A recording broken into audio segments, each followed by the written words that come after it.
O programa a seguir pode conter descrições de extrema violência e não é recomendado para pessoas sensíveis. Aqui é a Mabê e eu tenho um recado muito legal para você.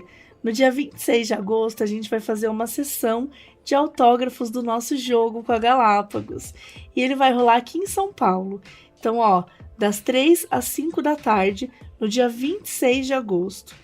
E como que vai funcionar? Vão ser distribuídas 100 pulseiras no dia por ordem de chegada. E é importante, o jogo não vai ser vendido lá. Então você precisa levar o seu pra gente assinar. E o jogo ainda está sendo vendido na Amazon. O link tá na descrição desse episódio ou na bio do nosso Instagram, @modspod. É isso, a gente te espera lá.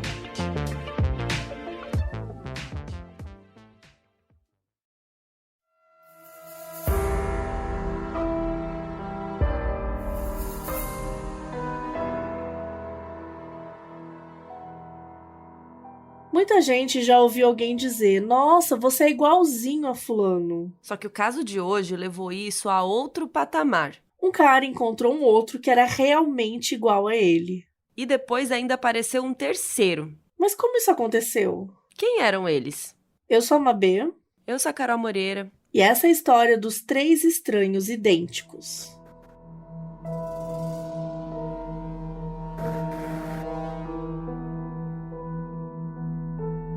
Robert Shafran nasceu no dia 12 de julho de 61 em Nova York, nos Estados Unidos. A mãe biológica dele colocou ele para adoção numa agência chamada Louise Wise, no dia que ele nasceu.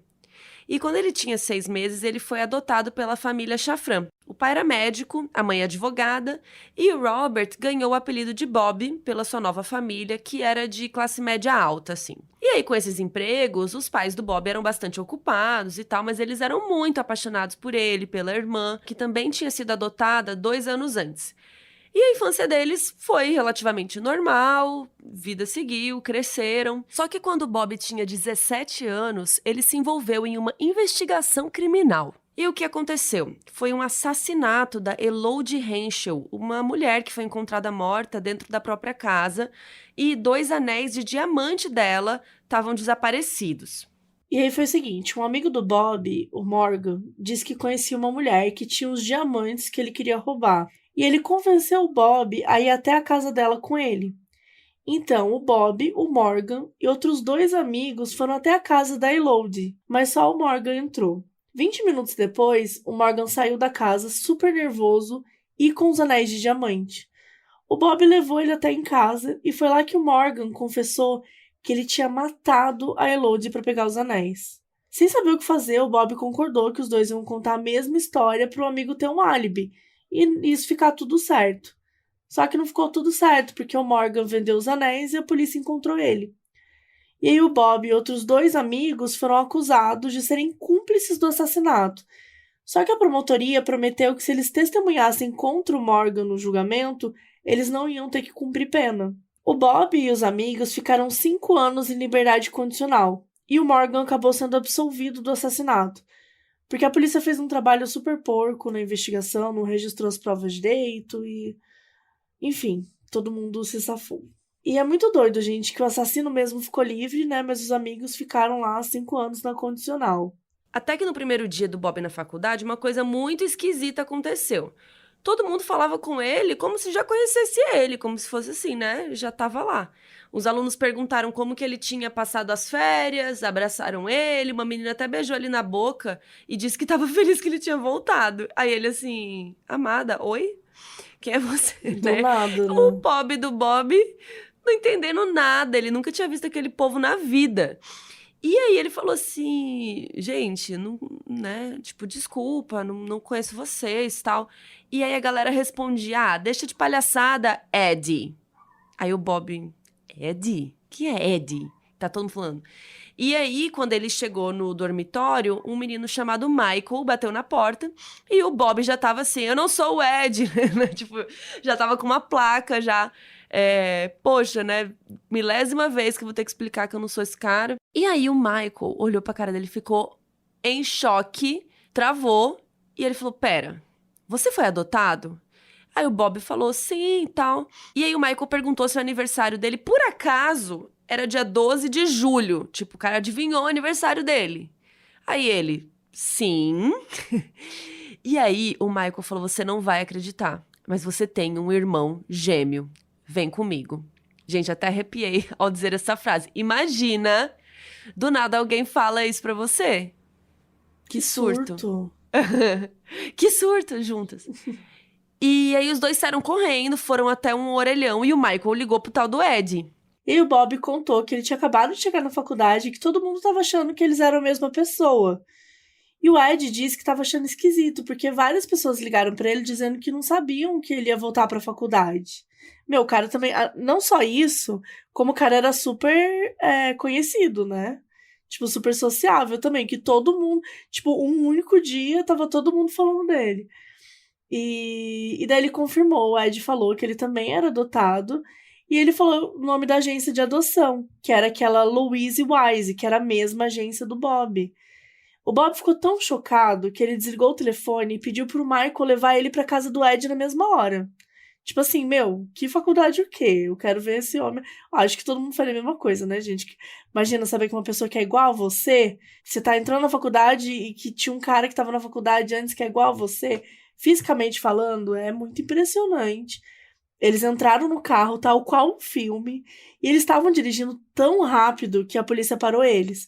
E daí o Bob, né, começou a explicar pro policial que ele só tava correndo porque ele encontrou um irmão gêmeo que ele não sabia que tinha. E o policial olhou pra ele com cara, tá bom, tá bom. Você me deu a multa mesmo assim, tipo...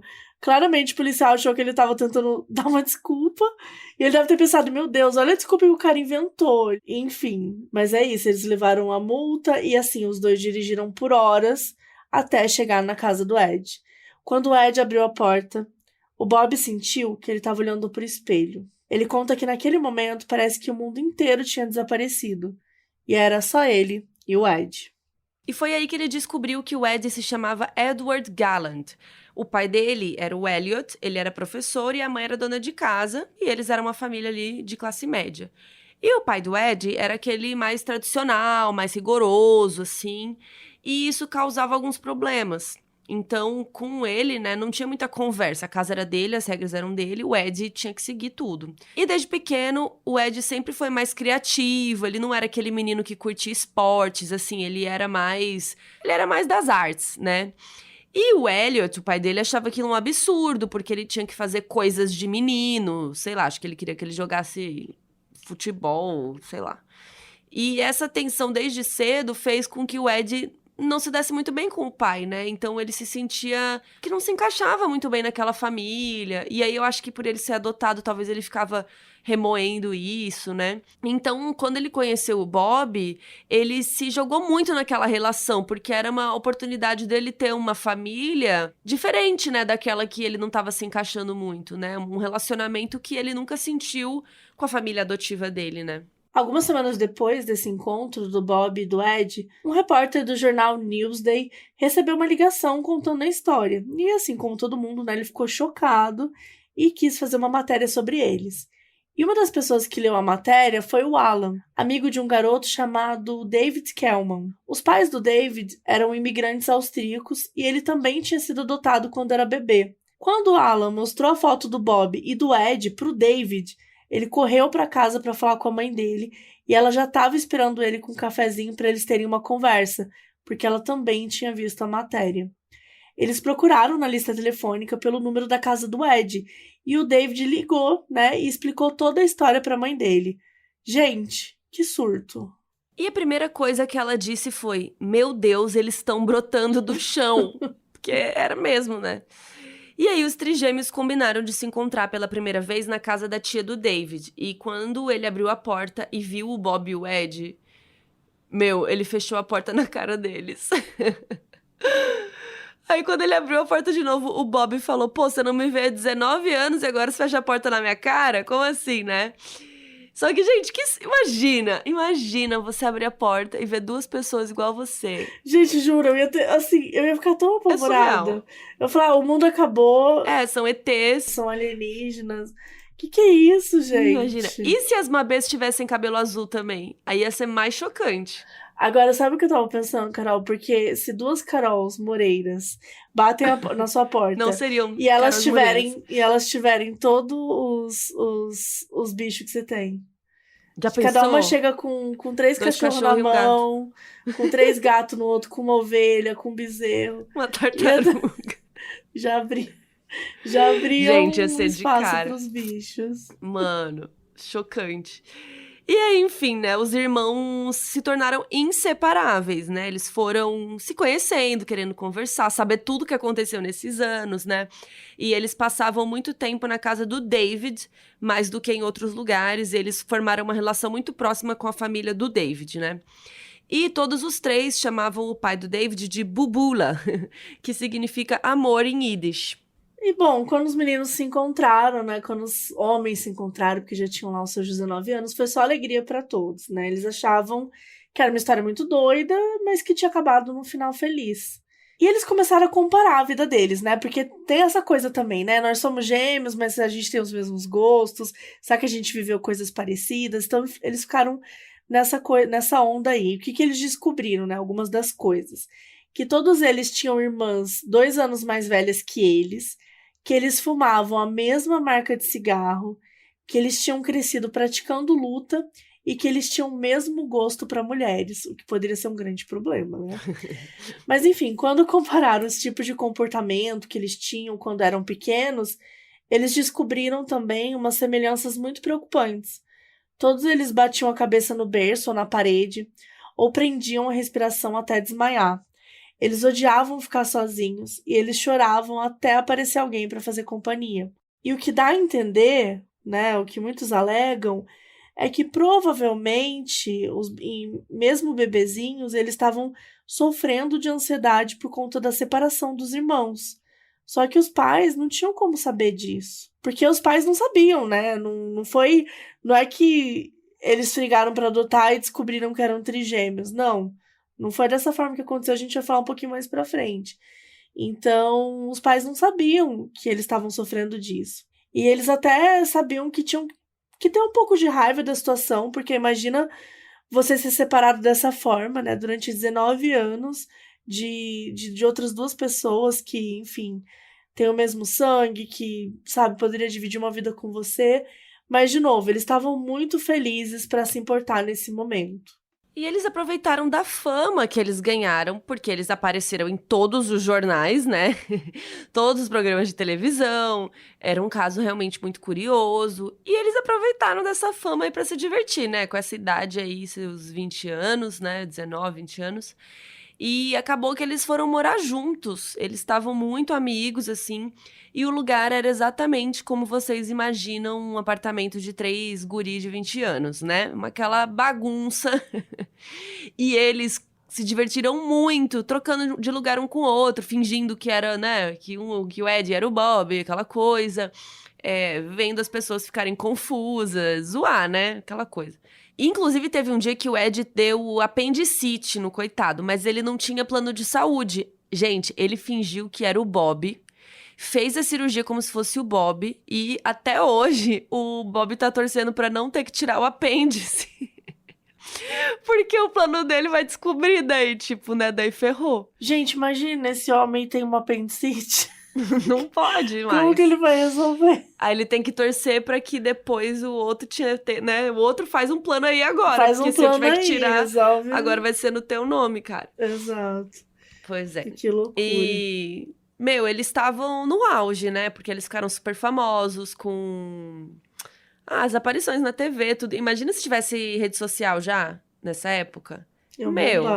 Eles iam pegar todo mundo. Eles devem ter pegado todo mundo sem rede social. Imagina se tivesse. E, cara, eles foram convidados pra todas as festas, pra todos os bares. Todo mundo queria eles lá. Imagina você chegar lá no bar do Zezinho e tá lá os trigêmeos da televisão, sabe? Todo mundo queria ir. Eles meio que viraram, tipo, celebridades, né? Por nada, assim, né? Pela história... Assim, por nada não, inusitada, né? Porque eles têm uma né? história muito inusitada, mas muito doida, assim. E porque eles eram caras maneiros, né? Tipo... Cara, Eles são muito legais. Se você assistir ao documentário, a gente vai citar depois no final. Mas você vê como eles eram animados, felizes. As aparições deles na televisão. Tipo, eles eram muito carismáticos, né? E, gente, convidaram eles até pra fazer um filme. Eles estavam fazendo aula de teatro, porque os 3 queriam ser atores. E realmente foi aí a primeira chance que eles tiveram nessa área. Um dia, os 3 estavam andando no meio da rua e uma mulher reconheceu eles e perguntou se eles não queriam participar de um filme que ela estava dirigindo.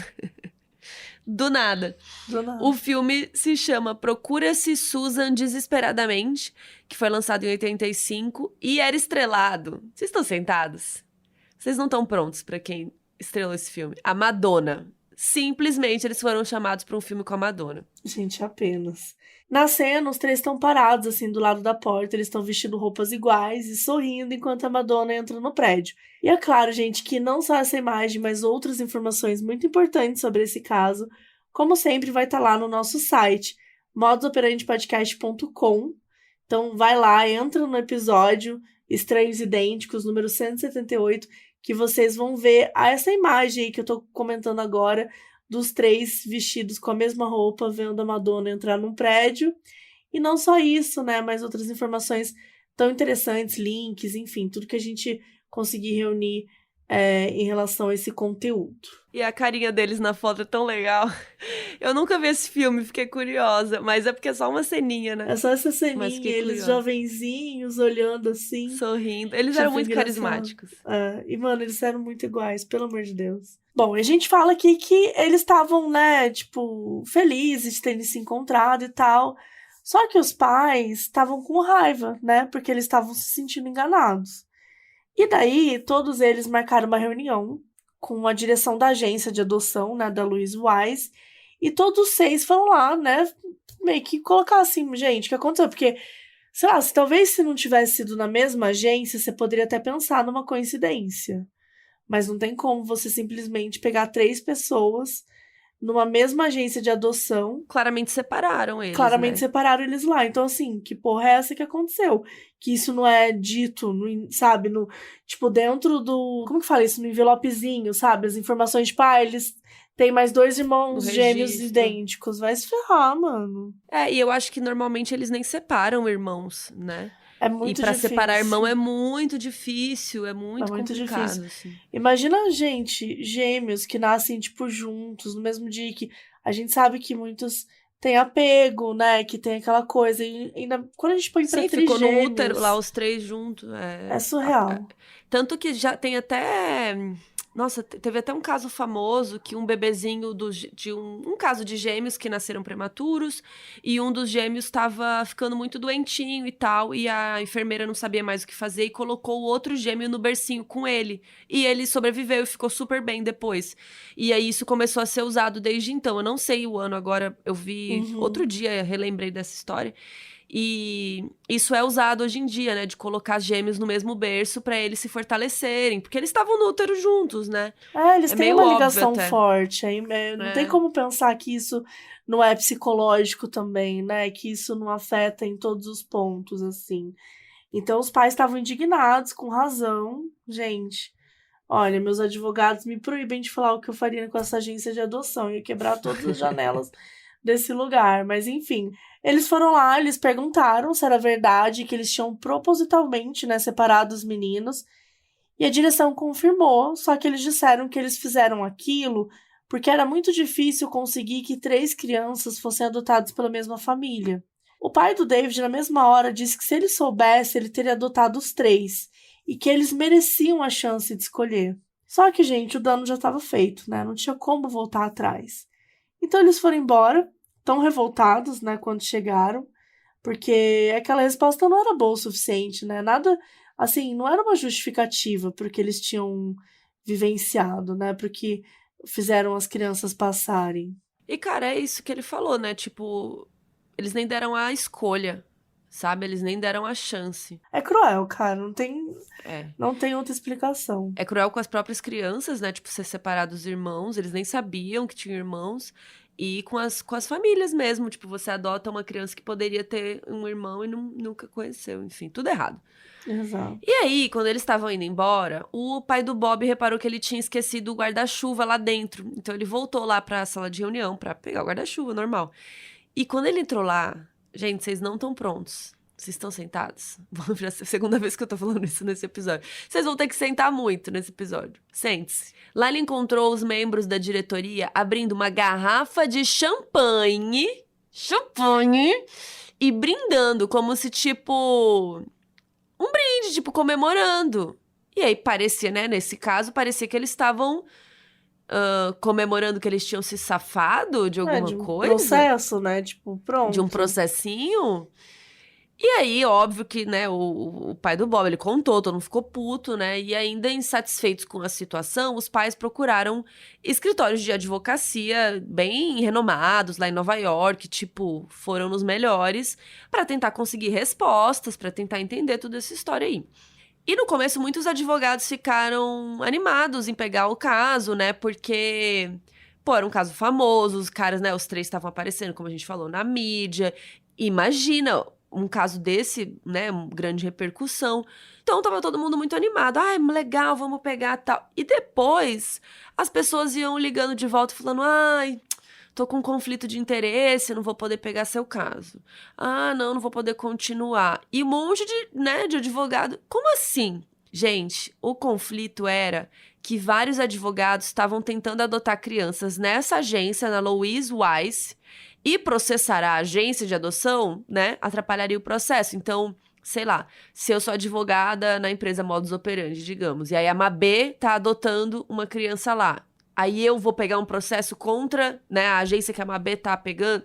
Então, era conflituoso. E realmente é, né? Sim, mas que azar, né? Deles, aparentemente, era uma agência grande, né? Era uma agência que realmente atendia muita gente e ela tinha esse poder também a favor dela. E também acho que é importante a gente pensar na época que tudo isso aconteceu, né? Porque hoje em dia a gente costuma ir mais longe pelos nossos direitos, entender as coisas. Eu acho que também devia ter uma certa, como é que fala? Uma certa inexperiência mesmo dos próprios pais, né? De saber como agir, como, tipo, o que a gente faz? Será que a gente procura outros advogados? Enfim. Eles decidiram seguir em frente e tal, e a vida dos trigêmeos continuava, né, sendo maravilhoso, assim. Então, eles estavam sempre juntos. Eles até começaram a namorar as mulheres que eles iam acabar casando na mesma época. Então, todo mundo começou a namorar, um namorinho meio sério, de repente casou sério. Então, assim, tudo na mesma época. Primeiro, o Bob conheceu a Elaine, com quem ele teve uma filha chamada Elissa e um filho chamado Brandon. Depois, o David conheceu a Janet, com quem ele teve 2 filhas, a Ellie e a Reina. E por último, o Eric conheceu a Brenda, com quem ele teve uma filha chamada Jamie. Os 3 casais se tornaram inseparáveis, e as 3 esposas tinham certeza que tinham casado com o gêmeo mais bonito. Amo. E com o passar dos anos, os trigêmeos continuaram muito próximos, né? O tempo foi passando, mas era muito claro que o Ed era, como que eles falam? O elo que conectava o grupo, né?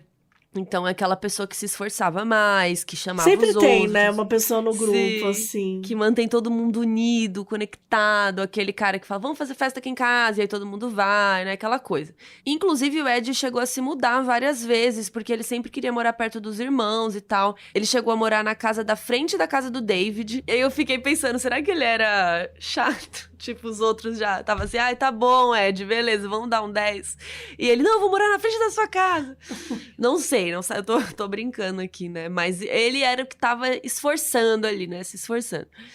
Ele queria que os filhos deles crescessem juntos, né? Que fosse aquela grande família. E uma coisa que o Ed queria muito também era encontrar a mãe biológica dos 3, né? E a busca parecia ser meio fácil, porque, bom, uma mulher que deu à luz a trigêmeos em Nova York no dia 12 de julho de 61, né? Acho que não é tão comum ter trigêmeos assim, né? Quantos trigêmeos nascem por dia em Nova York, né? Enfim, então eles descobriram que lá na Biblioteca Pública de Nova York tinha o registro de todos os nascimentos do estado e tal. E realmente foi fácil. Eles encontraram ali em algumas horas. Eles se encontraram pela primeira vez num bar e foi bem esquisito pra todo mundo. Ela contou que tinha ficado grávida quando era adolescente e que não tinha um relacionamento sério com o pai biológico deles. Nessa conversa, eles também descobriram que, na verdade, eram quadrigêmeos. Então, realmente, a mãe de um deles estava certa, estava brotando mesmo, gêmeo para tudo quanto é lado. Só que o quarto bebê morreu durante o parto. O David e o Bob acharam uma experiência legal, assim, tipo, conversar, né, com a mãe verdadeira e tal. Mas eles já tinham pais, então, assim, eles não estavam muito interessados em ter um relacionamento com ela. E ela também não estava, né, interessada em ter um relacionamento com eles. Só que os dois acharam que o Ed tinha ficado decepcionado, porque foi ele que quis encontrar a mãe, né? E ao longo dos anos, eles conversaram com a mãe biológica algumas vezes, mas nunca chegou a ter um relacionamento próximo. A mesma coisa aconteceu quando eles conheceram o pai biológico, né? Ele não fazia ideia de que a mãe biológica deles tinha ficado grávida, e muito menos que ele tinha 3 filhos perdidos pelo mundo que eram famosos, né? E aí, em 88, quando eles tinham 27 anos, o Bob, o Ed e o David decidiram abrir um restaurante juntos, chamado Triples, que seria tipo triplo, né? Também fazendo referência a trigêmeos, enfim. E o restaurante foi um sucesso. No primeiro ano, eles lucraram mais de $1 milhão, porque a cidade inteira queria comer no restaurante, né? Ser servido pelos trigêmeos, não sei o quê.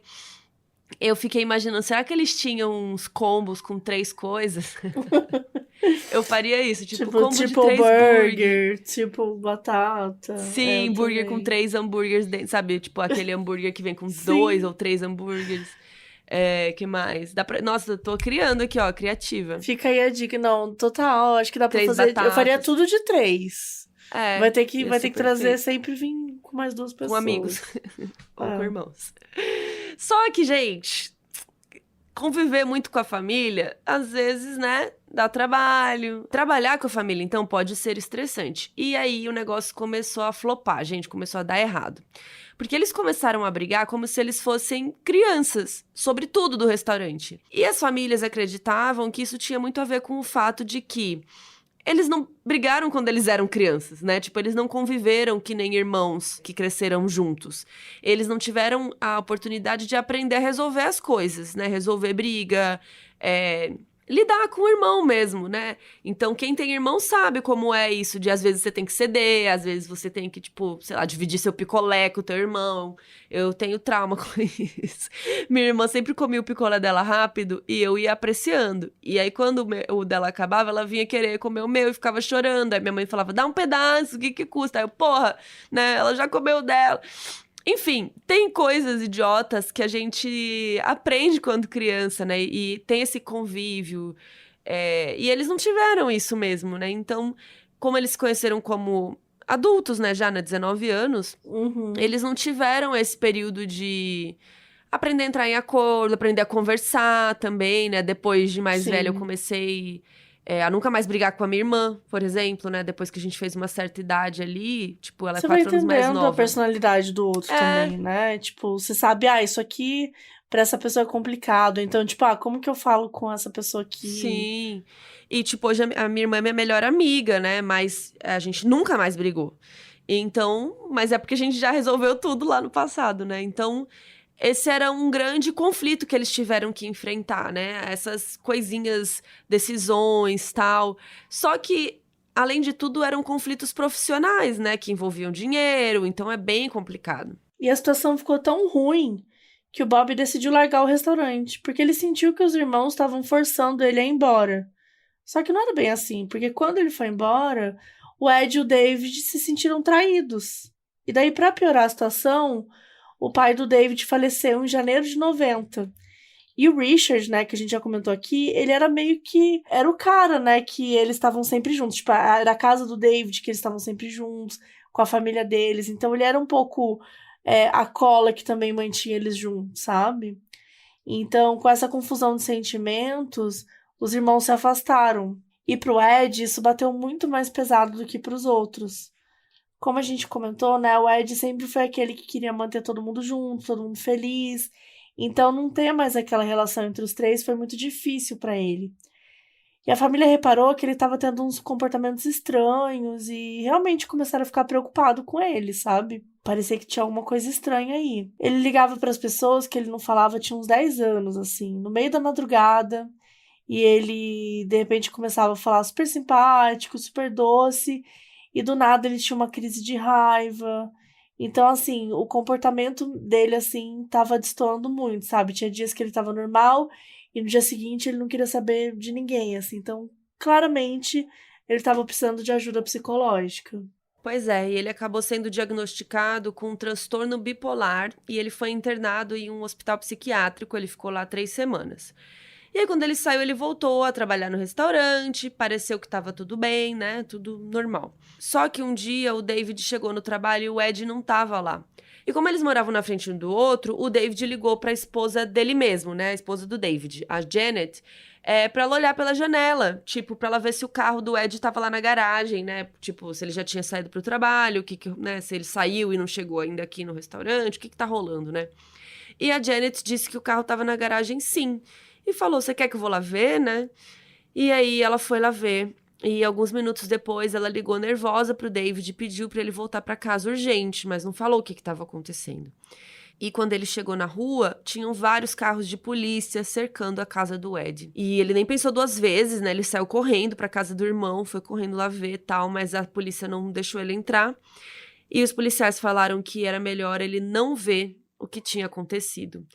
E, infelizmente, o David já sabia o que aquilo significava. No dia 16 de junho de 1995, o Ed foi encontrado morto aos 33 anos, depois de ter tirado a sua própria vida. Depois da morte do Ed, o David e o Bob se afastaram de vez. Só que o mundo dele estava prestes a virar de cabeça para baixo de novo. Em agosto de 95, um jornalista chamado Lawrence Wright estava escrevendo um artigo para a revista New Yorker sobre gêmeos que tinham sido separados depois de nascer. E durante a pesquisa, ele encontrou um artigo científico chamado, abre aspas, O Estudo Psicanalítico da Criança, fecha aspas, que fazia menção a um estudo secreto que separava gêmeos idênticos para serem estudados. Bom, o objetivo desse estudo era responder à pergunta de, entre aspas, natureza versus criação. Ou seja, como que a nossa genética e o ambiente que a gente vive impactam o nosso desenvolvimento. E o Lawrence descobriu que todas as crianças desse estudo tinham sido postas para adoção na mesma agência. E agora você já deve saber o nome da agência de cor. Louise Wise.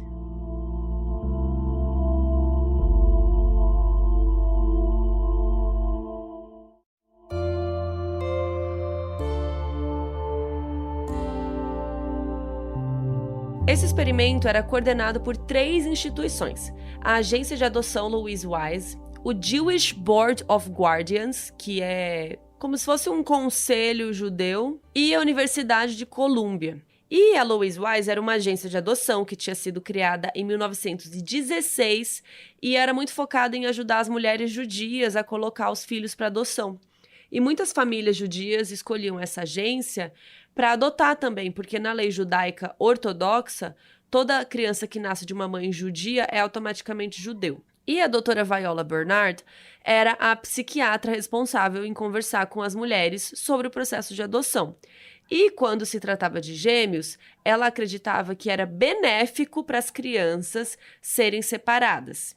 Em 78, ela escreveu um artigo explicando as motivações dela, porque ela achava que era melhor separar gêmeos e tal. Ela disse que só separava gêmeos que não se mostravam muito apegados um ao outro e que acreditava que eles iam se beneficiar sendo criados individualmente, né? Sem ter que dividir a atenção com o irmão. Esse papo aí. Só que assim, né, gente? Os gêmeos separados com o quê? 3, 6 meses? Como que ela mede o nível de aproximação deles? Tipo, né? Que régua é essa? E, além disso, ela achava que o fato dos gêmeos normalmente serem tratados como se fosse uma pessoa igual, né, vestindo roupas iguais, terem nomes parecidos, que isso atrapalhava o desenvolvimento individual de cada um. E ainda ela colocou aí na teoria dela também que ia ser mais fácil para a família, né, porque aí é só um bebê ao invés de 2 ao mesmo tempo, ou mais, né, como nesse caso seria 3. Então essa é a teoria aí da doutora Viola Bernard. A Jewish Board of Guardians é uma ONG focada em saúde mental e serviços sociais. Até hoje eles fazem estudos clínicos, oferecem programas focados em saúde mental, além de ajudar pessoas em situação de rua e refugiados. Nessa época do estudo dos gêmeos, a ONG era dirigida pelo Dr. Peter Neubauer, que era um psicólogo muito conhecido. O Peter nasceu na Áustria no dia 5 de julho de 1913. Ele estudou na Universidade de Viena antes de fugir para os Estados Unidos em 1941, depois que os nazistas invadiram a Áustria. E o foco dele era estudo com crianças desde o começo. Um dos primeiros artigos dele foi sobre como o abandono paternal afeta crianças tanto quanto o abandono maternal. Com o passar do tempo, ele trabalhou junto com outros psicólogos renomados, incluindo a Anna Freud, sim, a filha do Freud. Só que começando ali nos anos 50, o estudo da psicologia era meio que cada um por si, né? Não tinha regra para nada. E ele começou a estudar gêmeos no começo dos anos 60. E daí o foco era analisar como pessoas com o mesmo DNA eram afetadas pela dinâmica de duas famílias diferentes e como isso impactava no desenvolvimento delas. Antes de chegar na Louise Wise, o Peter convidou outras agências de adoção para participar do estudo, e todas elas falaram que ele era maluco de separar as crianças. Mas o Peter e a Viola se encontraram um dia e perceberam que eles tinham uma ideia muito parecida. Então eles decidiram começar um estudo juntos, já que a Viola tinha acesso às crianças e o Peter tinha essa experiência com pesquisa. A Viola só dava as informações que ela achava mais relevantes para os pais adotivos, só que, né, não preciso nem falar que é um negócio completamente arbitrário. Ela contava informações dos pais biológicos, tipo idade, problemas físicos de saúde, mas, por exemplo, saúde mental não era relevante para ela. E eles terem irmãos que estavam ali no quarto do lado, também irrelevante. Ao longo dos anos, os gêmeos que participaram do estudo apresentaram sinais de diferentes transtornos psicológicos que os pais adotivos não faziam ideia do que era, de como lidar, né? Ainda mais na década ali de 60, 70, né? Ninguém sabia o que a gente sabe hoje em dia sobre saúde mental. Então, muitas vezes eles poderiam ter achado que era coisa de adolescente rebelde, né? Não tentaram ajudar as crianças, levar no psicólogo. Então, essa informação é muito importante você ter quando você adota criança, né? O máximo de informações possíveis para poder ajudar essa criança. E eles não tiveram essa oportunidade, né? E uma coisa que intrigou muito a comunidade psiquiátrica quando esse estudo foi descoberto era a quantidade de mães biológicas que tinham problemas de saúde mental, né? E parecia que o Peter e a Viola tinham escolhido justamente os filhos dessas mães para separar, sabe? Quase como que um segundo estudo para descobrir se as doenças mentais eram hereditárias ou era ali do meio ambiente. O que é ainda mais perverso, porque você pega uma criança, né, que talvez possa ter um problema genético ali, né, que é herdado ali, de saúde mental, alguma coisa, e aí você faz isso que pode piorar a saúde da criança, sabe? É revoltante mesmo, assim, né? Ao invés de ajudar as famílias, ela, tipo, vou mandar ali, vamos ver o que acontece, né? É um grande mistério. Enfim, o estudo foi interrompido em 1980, quando o estado de Nova York passou uma lei dizendo que as agências de adoção eram obrigadas a manter irmãos juntos. E o Peter e a Viola acharam que, se eles divulgassem o estudo, o público não iria concordar com o que eles tinham feito, não importasse o que eles tivessem descoberto no estudo. Você faz um estudo achando que o público já vai, né? Por que as pessoas vão discordar? Sabe? É porque é um absurdo. Meu, isso é muito revoltante, desculpa. Enfim, então eles pegaram... Bom, não vamos divulgar o estudo e os dados foram arquivados na Universidade de Columbia e na de Yale. E no final dos anos 90, o Peter e a Viola foram entrevistados para falar sobre esse estudo dos gêmeos. E a Viola reforçou que na época das adoções, os estudos psicológicos diziam que separar gêmeos poderia ser benéfico para as crianças. E daí o entrevistador perguntou que estudos eram esses, né? Porque ele queria estar na entrevista, só que ela não soube responder, né? Fontes da minha cabeça. Então ele decidiu procurar sozinho e ele nunca encontrou. O Peter desconversou quase todas as perguntas que fizeram para ele, porque ele disse que queria esperar até o estudo ser publicado. Só que ele era um mentiroso, porque 5 anos antes da entrevista, ele já tinha feito pedido para a Universidade de Yale manter os dados do estudo em sigilo até 2066. Então, assim, ele já tinha desistido de publicar, sabe? Ele simplesmente meteu o louco lá nessa entrevista. E ele não quis responder quantas crianças estavam envolvidas e nem como os estudos eram feitos. Uma das poucas coisas que ele respondeu rindo. Era se eles pensaram nos problemas éticos que o estudo podia ter. Ele disse que quando chegou em um orfanato para pedir para eles participarem do estudo, a diretora disse: "Você quer que a gente dê um bebê para uma família e outro para outra? Como você quer que eu separe crianças que Deus criou juntas?" E o Peter respondeu: "Você trabalha com adoção. Você separa mães e crianças o tempo todo."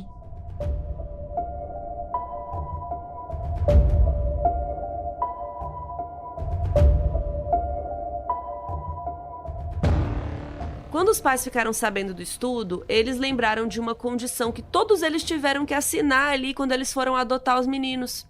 A agência Louise Wise disse que eles faziam parte de um estudo sobre o desenvolvimento de crianças e que todas as crianças nascidas ali daquela época estavam participando.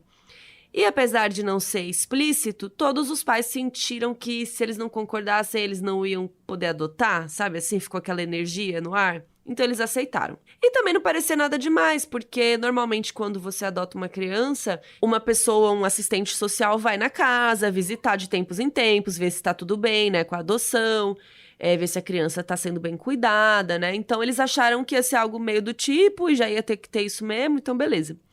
Eles não faziam ideia, né, de que cada filho tinha outros 2 irmãos esperando para serem adotados também. E os trigêmeos também tinham memória de coisas estranhas que aconteceram durante toda a infância deles. Por exemplo, várias vezes por ano, umas pessoas estranhas iam até a casa deles e faziam vários testes. Todos fizeram testes de QI, de personalidade, de coordenação motora e vários outros. Eles faziam os meninos desenharem, andarem de bicicleta, jogar bola, montar quebra-cabeça, e eles anotavam cada passo que eles davam. E durante todo o processo, as crianças eram filmadas. E com o passar dos anos, os testes foram ficando cada vez mais complexos. No primeiro ano das crianças, eles faziam 4 visitas por ano. Depois passava para 2 vezes por ano e depois uma vez no ano, até eles fazerem 10 anos. Como os resultados nunca foram divulgados, né, a gente não tem como ter 100% de certeza como foi esse processo de seleção das famílias, enfim. Mas algumas pessoas envolvidas no estudo esclareceram algumas coisas. O Lawrence Perlman foi um dos estagiários que trabalhou junto com o Peter e visitava as crianças para analisar o comportamento delas. Ele disse que o foco do estudo era analisar como os diferentes estilos de criação afetavam a mesma pessoa, entre aspas, porque eles estavam achando que gêmeos eram clones, né? Tipo, não é a mesma pessoa. São 3 pessoas diferentes. Ai, né? Tipo... enfim. Mas acho que enfim, é aquela ideia, né, dos genes serem mais ou menos os mesmos ali. E como ou os mesmos 100%, agora eu não lembro dessa aula de genética. E como que eles sabiam que as 3 famílias tinham estilos de criação diferentes? Gente, lembra que a gente contou que todos os 3 gêmeos tinham uma irmã 2 anos mais velha que eles? As meninas também foram adotadas pela agência Louise Wise. Então a Viola, que era responsável por escolher para onde iria, né, cada criança, ela conhecia as famílias. Então, ficou claro que os 3 tinham sido colocados em famílias de classes econômicas diferentes, o que, né, muito provavelmente foi de propósito. A família do Bob era de classe alta, né, o pai dele era médico, a mãe advogada. No caso do Ed, era uma família de classe média, o pai era professor. E os pais do David eram imigrantes, eles tinham uma lojinha no bairro, eles eram de uma classe social mais baixa, assim. O Bob e o David entraram com um processo para receber o resultado dos estudos. Só que estava tudo tão censurado que eles não descobriram quase nada. Uma coisa que deixou eles com mais raiva ainda é que quando o Peter documentou os comportamentos preocupantes que os 3 estavam tendo, né, quando crianças, como bater a cabeça na parede, prender a respiração até desmaiar, ele concluiu que era culpa da criação dos pais adotivos.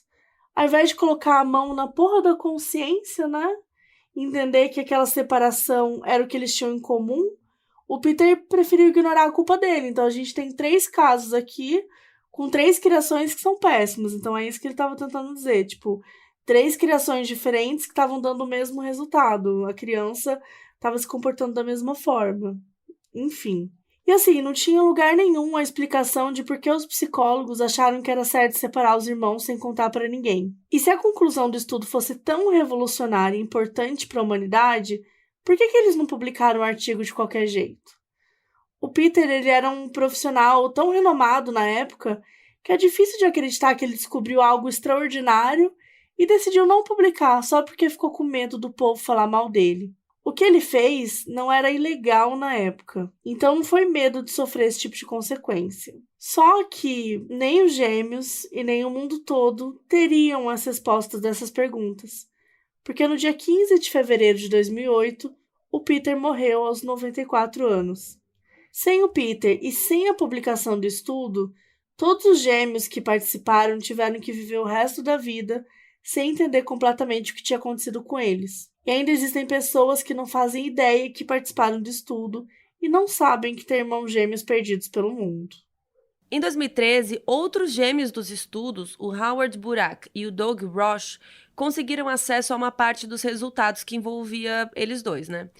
Eles só se encontraram aos 35 anos, quando uma secretária que trabalhava na Louise Wise descobriu que estava com câncer e ligou para o Doug para contar que existia o Howard, que era irmão dele, porque a mulher disse que não queria morrer com esse peso na consciência. No começo, a Yale tentou desconversar, dizer que eles não fizeram parte do estudo, que eles não podiam ver os resultados, só que aquele bendito estagiário lá do estudo, o Lawrence, ele ainda tinha as anotações dele.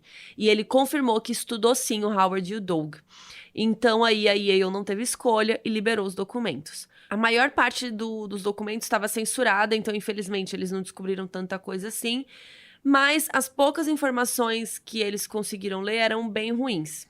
Em 68, quando eles tinham 5 anos, o estudo dizia que a característica mais marcante do Howard era tristeza generalizada, que ele tinha ataques de raiva, batia a cabeça na parede, tinha problemas de coordenação e disse que se sentia solitário. O estudo também mostrou que as visitas pararam quando eles tinham 10 anos, mas os psiquiatras continuaram de olho nos gêmeos. Eles tinham relatórios sobre quando eles entraram na faculdade e quando se formaram, mas a parte que mostrava como eles conseguiram essas informações estava censurada. A gente sabe que com certeza veio legalmente, né? Pelo nível do rolê. Bom, as gêmeas Paula Bernstein e Elise Chen também descobriram que fizeram parte do estudo quando tinham 35 anos. A Elise ligou para Louise Wise pedindo o histórico dela e foi assim que ela descobriu que tinha uma irmã gêmea. Na mesma hora, a Elise quis saber mais informações sobre a irmã, mas a secretária da agência disse que não podia contar nada para ela sem autorização. Então, a secretária ligou para Paula e avisou que ela tinha uma irmã gêmea que estava procurando por ela. E assim como aconteceu com os outros gêmeos, a Elise e a Paula também tinham várias coisas em comum que ninguém conseguia explicar. Inclusive, as duas se formaram em cinema na faculdade. Antes do Peter morrer, o Doug falou com ele no telefone e perguntou por que ele tinha feito aquilo. E ele disse que era só um estudo normal, que ele não tinha nada demais, e pediu pro Doug encontrar com ele para uma entrevista, mas ele negou. Gente, a cara de pau do homem ainda pediu uma entrevista para um dos gêmeos, né? Que ele tinha feito experimentos sem ele nem saber durante anos, durante décadas. Bom, a Elise e a Paula também falaram com o Peter e ele não mostrou nenhum remorso pelo que ele fez, nem pediu desculpas. Só chamou elas para tomar um cafezinho e ficou por isso mesmo.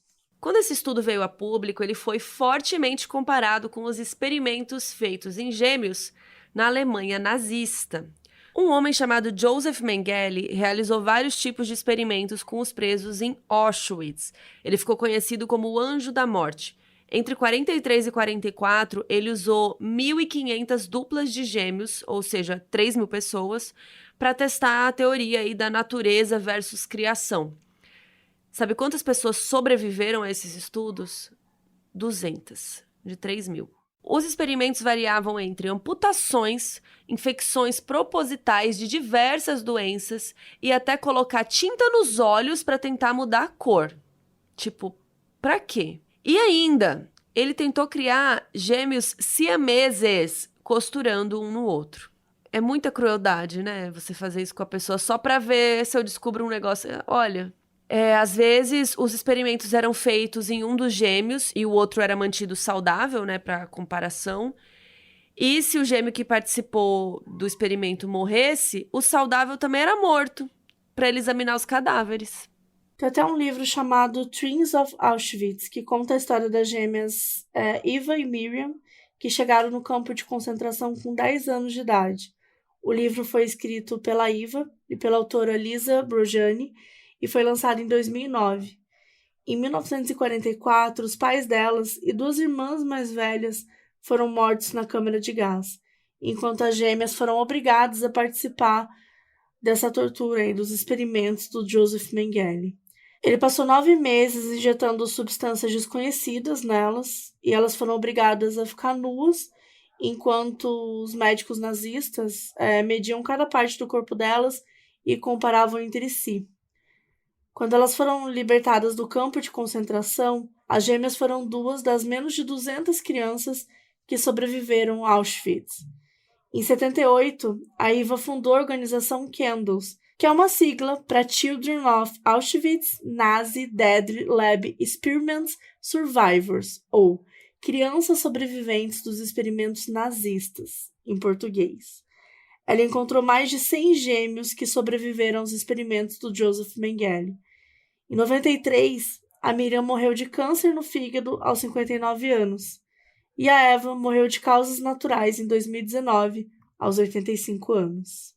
E depois da guerra, nada aconteceu com o Joseph. Ele fugiu antes que os soviéticos libertassem os presos de Auschwitz e depois foi passando aí pelo mundo com uma identidade falsa. Em 79, ele faleceu depois de ter um infarto enquanto estava nadando em Bertioga, em São Paulo aqui. Inclusive, ele está enterrado na cidade de Embu das Artes, aqui perto da capital, com um nome falso. A maior parte dos registros dos estudos nazistas foi queimada para tentar esconder os absurdos, que eles fizeram, mas a gente tem algumas informações passadas pelos sobreviventes e de alguns arquivos encontrados. Um dos resultados dizia que a criminalidade tinha uma possibilidade de até 70% de ser herdada, e isso eles usavam de desculpa, para esterilizar criminosos, o que é um absurdo. E, enfim, a gente tá falando esse resultado aqui ridículo, porque é óbvio que isso não é verdade, o estudo deles não tinha menor embasamento, não tinha... Enfim, não preciso nem dizer, não faz o menor sentido. Assim como os estudos do Neubauer e do Mengele, outros experimentos psicológicos aconteceram pelo mundo antes dos processos começarem a ser monitorados. Em 71, o Philip Zimbardo, que era professor de psicologia de Stanford, decidiu que queria descobrir a influência que poder e regras tinham sobre as pessoas. Então, ele ofereceu $15 por dia para alunos da universidade ficarem presos em uma prisão fictícia por 2 semanas. Metade dos alunos eram prisioneiros e a outra metade eram guardas. Os prisioneiros tinham que ficar dentro das celas, que tinha só um colchão e um travesseiro para cada um. Enquanto os prisioneiros tinham que ficar dentro das celas durante todo o experimento, os guardas tinham turnos de 8 horas por dia e depois podiam ir para casa.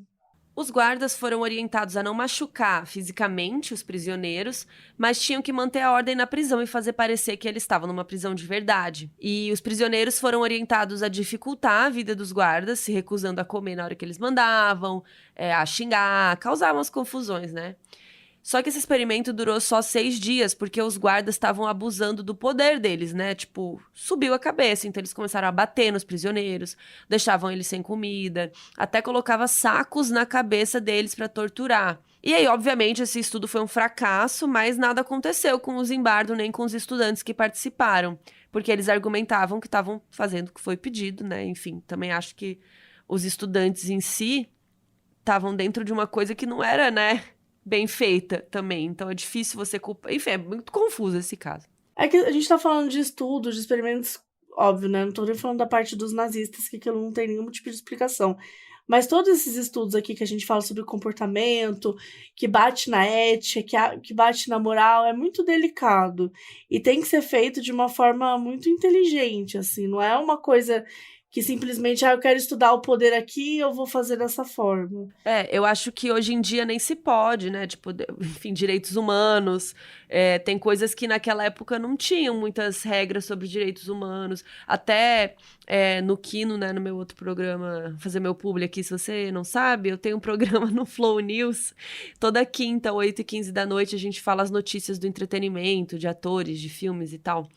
E lá a gente fala, assim, às vezes, que tem filme antigo, não tinha direito dos animais. sabe? Tipo, põe o cavalo aí pra fazer qualquer coisa, não sei o que. Deu ruim, mata o cavalo, sabe? Pega outro cavalo, tipo, foda-se. Não tinha direito de nada, não tinha direito humano, né? A gente sabe de quantas atrizes não foram abusadas em cena e achava que era melhor pro filme, né, também, sabe? E as pessoas usavam dessa... que as coisas eram maleáveis, né, que não tinham regras, e usava disso pra fazer o que dava na telha, sem considerar as consequências, né? E no caso aqui, a gente tá falando de consequências psicológicas que podem ser gravíssimas, né? Ou até o caso do principal de hoje, né? Tipo, deixa separar. Tipo, se a pessoa não tá considerando que a outra pessoa perdeu a chance de ter um irmão. Tipo, nossa, é tão surreal, né?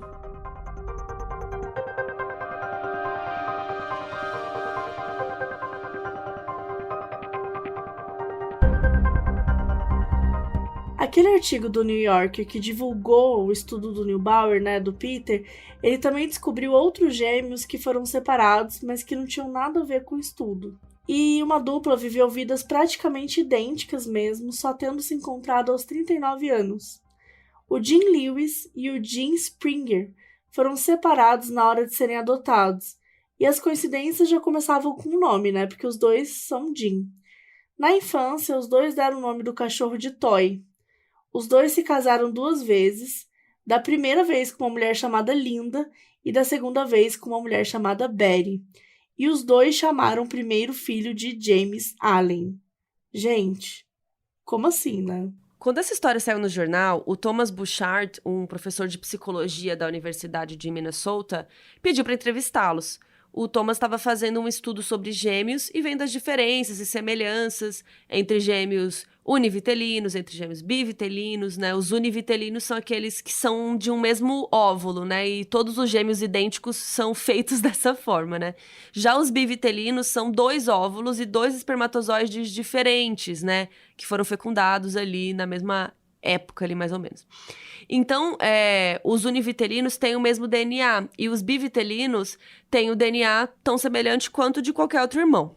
Os gêmeos que participaram voluntariamente desse estudo foram observados por 50 horas e fizeram vários testes de saúde, desde radiografias de corpo, né, do corpo todo, até teste de alergia. E o Thomas também pediu para eles preencherem um formulário com informações pessoais e tinha umas perguntas tão íntimas que uma galera ficou com vergonha de responder e desistiu de participar. O formulário começava com coisas normais, tipo comida favorita, coisas sobre comportamento, sobre a sua vida, até posição sexual favorita. O estudo descobriu que gêmeos idênticos têm hábitos muito mais semelhantes do que de gêmeos não idênticos, o que pode indicar que esses hábitos têm mais a ver com a genética do que com a criação. Eles descobriram que coisas como fumar, ter insônia, casar, se divorciar, consumo de café e sintomas de menstruação são muito mais semelhantes em gêmeos univitelinos. O estudo também concluiu que gêmeos idênticos criados separados eram tão parecidos quanto os que foram criados juntos. Em nenhum dos testes, os gêmeos não idênticos que foram criados juntos eram mais parecidos do que os não idênticos criados separados. Deu para entender? Os gêmeos que não eram idênticos e foram criados juntos, eles não eram mais parecidos do que os não idênticos que foram criados separados e eram super parecidos entre si. Outra curiosidade interessante sobre gêmeos é que 25% dos idênticos são espelhados, entre aspas. O que significa que um pode ser canhoto e o outro destro, que eles podem ter marcas de nascença em lados opostos do corpo, e em casos mais raros, até acontece dos órgãos ficarem do lado oposto do corpo e tal. Todo ano, na cidade de Twinsburg, em Ohio, acontece o Twins Day, que é um festival que reúne gêmeos do mundo todo. A cidade foi fundada por 2 irmãos gêmeos, e por isso tem esse nome. Então eles aproveitam aí a oportunidade para fazer uma festinha, né? Essa tradição começou em 76 e mais de 2.000 gêmeos participam todo ano. E, inclusive, esse ano já aconteceu no começo do mês, do dia 4 a 6 de agosto. Eles fazem shows de talento, campeonato de vários esportes, até uma maratona de 5 quilômetros. E não é obrigatório mais por diversão, a maioria da galera, os gêmeos se vestem igual pra ir no festival. Então você vê desde velhinhos de 70 anos gêmeos, assim, até nenéns vestindo a mesma roupa, assim, parece bem legal. Inclusive, se você é gêmeo, está ouvindo esse podcast, comenta aí como é seu gêmeo, se o seu gêmeo é muito igual a você, diferente de você, entra lá em modusoperandipodcast.com. Eu já fiquei com um menino que era gêmeo. Eu já contei essa história aqui? Que eu já fiquei com um menino que era gêmeo, idêntico. Eu acho que você já me falou, mas eu não lembro. Eu vou contar essa história só pra sua diversão e de diversão do público. Vou citar nomes, será que eu cito nomes? Vou citar.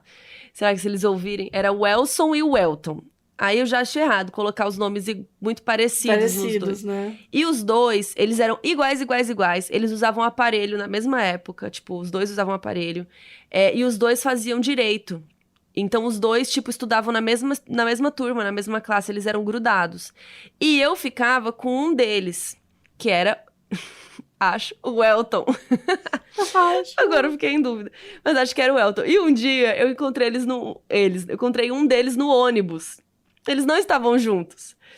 E tô lá no ônibus, encontrei um deles. Oi! E eu não sabia se era o que eu ficava ou se era o irmão. E não é que eu ficava, tipo... que acho que naquela época eu era, sei lá, eu tinha 16, 17 anos, né? Naquela época a gente ficava assim... Sabe quando você vê numa festa, encontra na festa e fica? Mas a gente não tava ficando. Ficada de festa, né? Isso. Tipo assim, toda festa que a gente se encontrava, a gente ficava. Era isso. Mas eu não... Sei lá, a gente conversava às vezes, mas não era aquela coisa de ficar, né, ficar junto, chamar pra sair, não era isso. Então, eu tinha ficado com ele, sei lá, umas 3, 4 vezes, não lembro. E vi o menino no ônibus e eu não sabia, gente, de jeito nenhum. Welton, me desculpe. Eu não sabia se era você. Eu não sabia se era teu irmão. Até hoje, eu não sei quem era. Até hoje. Porque eu entrei no ônibus e aí deu um beijo no rosto, né, no ônibus, sei lá. Ele me deu um beijo no rosto e falei, e aí, você tá indo pra onde? Não sei o quê. Tô indo pra lá, bebê. Desci no meu ponto e pronto. E depois, no fim de semana, encontrei o meu na festa, mas não rolou o assunto do ônibus, nem com ele, nem com o irmão dele. Então, até hoje, não sei quem tava no ônibus. E, enfim... Deve ter sido outro, porque senão ele comentaria, né? Tipo, que legal te ver no ônibus, sei lá. Ai, eu não lembro como foi o papo, mas eu lembro que eu fiquei, tipo, muito olhando pra ele, sabe? Pra ver se eu reconhecia alguma coisa. Depois, quando eu fiquei com o certo de novo, eu fiquei olhando pra ver se eu reparava, mas era muito igual, tipo, não sei. Até hoje, eu não sei. E os dois faziam o mesmo curso, com a mesma galera, sabe? Não tinha como eu fazer perguntas pra descobrir. Não dava. Tava muito difícil. E eu fiquei com vergonha. Eu não sei se foi errado isso, acho que gêmeos podem comentar aí pra gente se tudo bem perguntar, ou se vocês ficam ofendidos quando a pessoa não reconhece. Aliás, eu amo vídeos. Eu tô viajando aqui, mas é porque eu voltei de férias agora. Tô com o assunto. Vejo muitos vídeos de gêmeos que tem filho, e aí troca o bebê com a irmã gêmea pra ver se o bebê reconhece quem é a mãe. Já viu isso? Sim, já vi. É maravilhoso, o bebê fica muito confuso. Enfim. Tadinho, bugadinho. Mas, enfim, esse festival achei muito legal. Se você for gêmeos, fica a dica aí. E esse festival também atrai membros da comunidade científica, né? Porque aí eles pedem para as pessoas participarem de testes voluntários, que a pessoa tira sangue, mede pressão e preenche formulários ali respondendo umas coisas para os cientistas avaliarem e tal. E gêmeos não idênticos podem ir na festa também e podem participar do estudo também para eles entenderem se tem mais diferenças, mais semelhanças, enfim.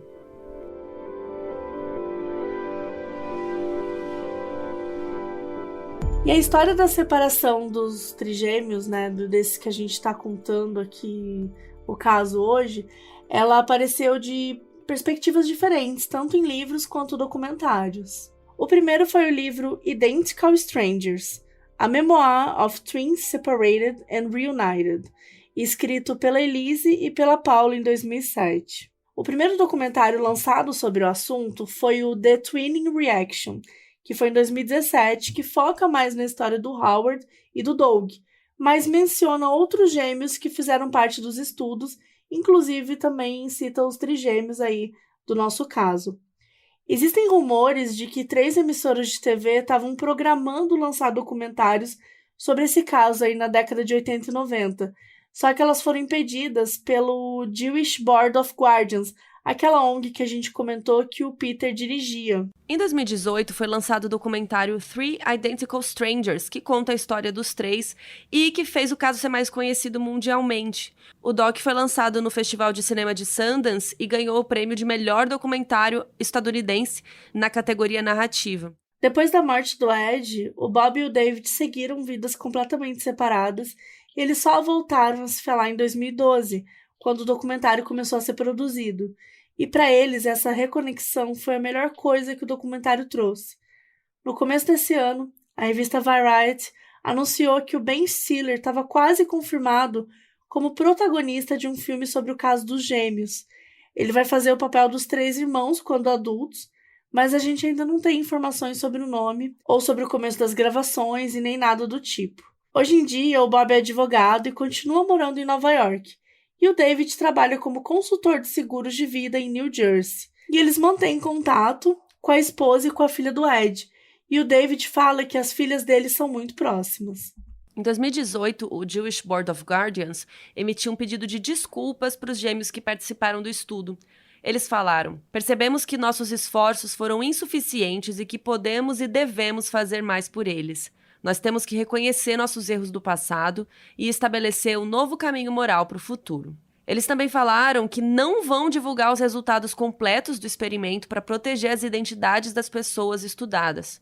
Em uma entrevista durante a divulgação do documentário, o Bob leu esse pedido de desculpas e ele respondeu: por que eles resolveram ser éticos só agora? Pelo menos 19 crianças foram separadas dos seus irmãos por conta desse estudo. Todas disseram que sempre sentiram que tinha algo faltando na vida delas, mas elas não sabiam explicar o que era. Depois que descobriram os irmãos, muitos guardaram um trauma sobre a separação e desenvolveram sérios problemas de saúde mental. 3 delas tiraram a própria vida, incluindo o Ed. O pai de um dos gêmeos separados disse que, mesmo que o estudo tivesse descoberto alguma coisa, o custo de separar as crianças tinha sido alto demais. E no final das contas, o estudo não deu em nada e são só caixas esquecidas no arquivo da universidade.